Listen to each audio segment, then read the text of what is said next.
Hello everyone, welcome to speech squad. So आज हम फिर से पढ़ेंगे from markers point of view कि जो हमें मार्क कर रहा है हमारे आंसर्स पे, what does that person exactly wants, कि वो हमें अच्छा स्कोर करे आइल्स में।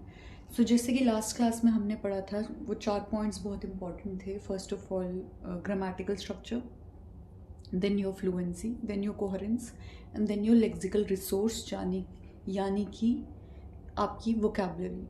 सो वोकैबुलरी में एक बहुत इम्पॉर्टेंट पॉइंट है कि एक चीज़ का हमने बहुत खास ध्यान जो रखना है वो है no repetition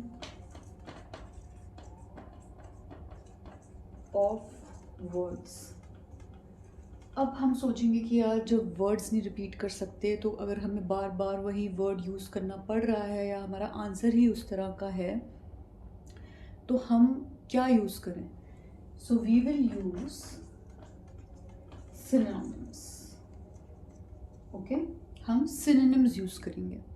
Synonyms means Hindi में पर्यायवाची। Now I think most of you will think that why IELTS class is happening in Hindi. मैं हिंदी में क्यों बात कर रही हूँ? तो ये बहुत से लोग देखने वाले हैं वीडियोस, शायद जो लोग बेसिक इंग्लिश भी नहीं जानते हों या बहुत सिंपल इंग्लिश जानते हों, बट अभी सिंस हम सिर्फ टिप्स पे बात कर रहे हैं, पहले हम एग्ज़ाम को समझ रहे हैं। देखो, आइल्स की तैयारी करने में हम एकदम से क्वेश्चन पेपर लेके बैठ सकते हैं, बट उसका कोई फ़ायदा नहीं है जब तक हमें पता नहीं होगा कि उस क्वेश्चन पेपर को सॉल्व किस तरह से करना है।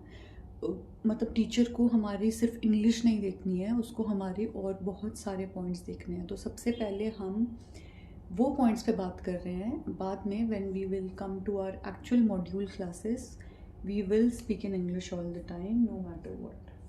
Okay, so ये बहुत important point है कि words चाहे आपकी writing हो या speaking हो, they don't want to us to use repetition of words. वो हमारा score जो है negative में जाएगा उसको लेके। So very very important है। मिलते हैं next class में next tip के साथ।